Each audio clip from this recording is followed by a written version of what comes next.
সম্মানিত উপস্থিতি, আজকের এই আয়োজন খুবই আবেগঘন একটি আয়োজন। আজকের এই আয়োজন একই সাথে খুবই আনন্দের একটি আয়োজন। আমি যখন এখানে বসে আমাদের ছোট হুফাজদের চেহারাগুলো তাকাচ্ছিলাম, আমার চোখ দিয়ে পানি চলে আসছিল। আমি যখন তাদের তেলাওয়াত শুনছিলাম, আমার হৃদয়ের মধ্যে স্পন্দিত হচ্ছিল। বিগত 16 বছরে আমরা যারা ক্যাম্পাসে ছিলাম, শুধুমাত্র কোরআন পড়ার কারণে, নামাজ পড়ার কারণে আমাদের হাজার হাজার শিক্ষার্থীদেরকে নির্যাতন করা হয়েছে, নিষ্পেষণ করা হয়েছে।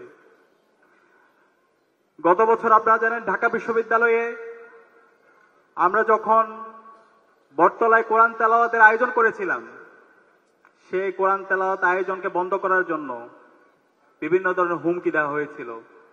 পরবর্তীতে কোরআন তেলাওয়াত আয়োজনের সাথে যারা জড়িত ছিল তাদেরকে শোকজ নোটিশ দেওয়া হয়েছিল। রমজানের সময় যখন আমরা প্রোডাক্টিভ রমাদান শীর্ষক আয়োজন করছিলাম, কোরআনের আলোচনা করছিলাম, সেই আলোচনায় খুনি হাসিনা এবং তার দোসররা, নিষিদ্ধ ঘোষিত ছাত্রলীগের দোসররা আমাদের রোজাদারদের উপর হামলা করেছিল।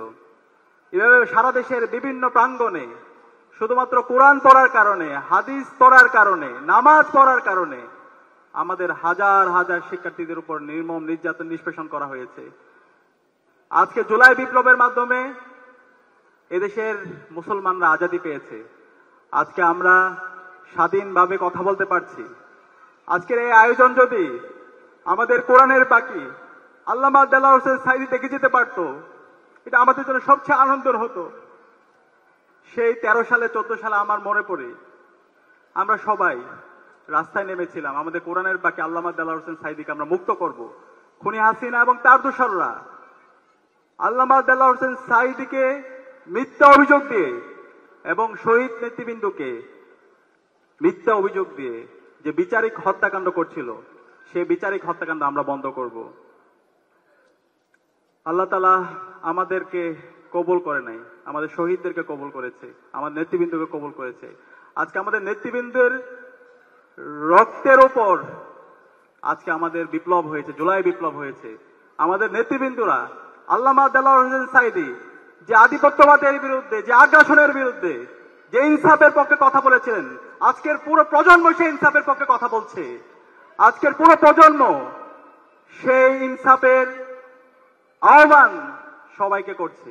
এবং যে জুলাই বিপ্লব হয়েছে, সেই জুলাই বিপ্লবে শহীদ আবু সাঈদ, শহীদ ওয়াসিম, শহীদ শান্ত, শহীদ আলী রায়হান, সকল শহীদরা আমাদের শহীদ নেতৃবৃন্দ যে আকাঙ্ক্ষা লালন করত, যে রাস্তা দেখিয়ে গিয়েছে, সেই রাস্তার উপর তারা ইস্তেকামত ছিল এবং তার উপর ভিত্তি করে আজকে আমাদের বিপ্লব হয়েছে।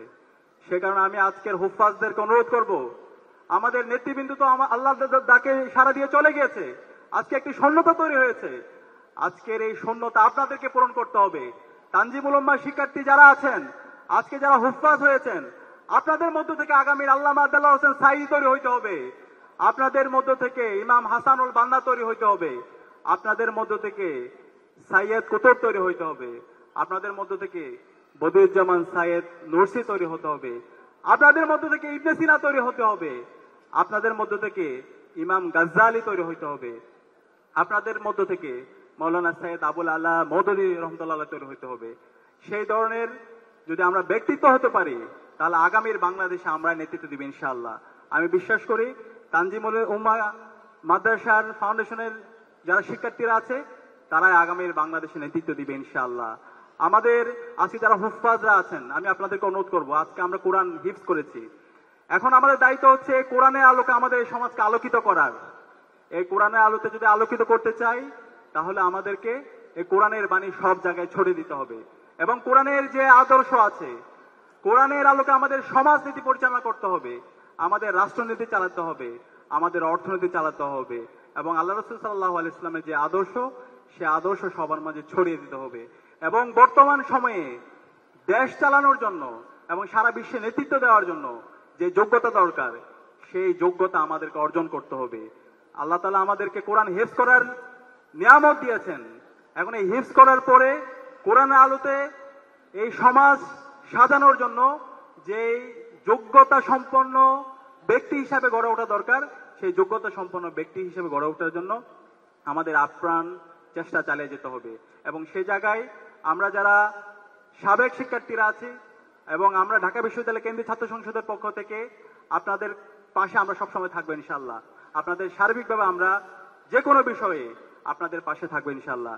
এবং আপনাদেরকে আমরা অনুরোধ করব, আমাদের আগের প্রজন্ম, আমাদের আল্লামা দেলোয়ার হোসেন সাঈদী থেকে শুরু করে আমাদের শহীদ নেতৃবৃন্দ যেভাবে অন্যায়ের বিরুদ্ধে কথা বলে গেছে, যেভাবে জালেমের বিরুদ্ধে, জুলুমের বিরুদ্ধে ইনসাফের পক্ষে কথা বলে গিয়েছে, সেভাবে আমাদের সবসময় শির দ্বারা উঁচু রাখতে হবে। আমরা কি পারবো ইনশাআল্লাহ?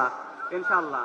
আধিপত্যবাদের বিরুদ্ধে, আগ্রাসনের বিরুদ্ধে এবং নব্য ফেসিবাদের বিরুদ্ধে আমাদের শির দ্বারা সবসময় উঁচু রাখতে হবে।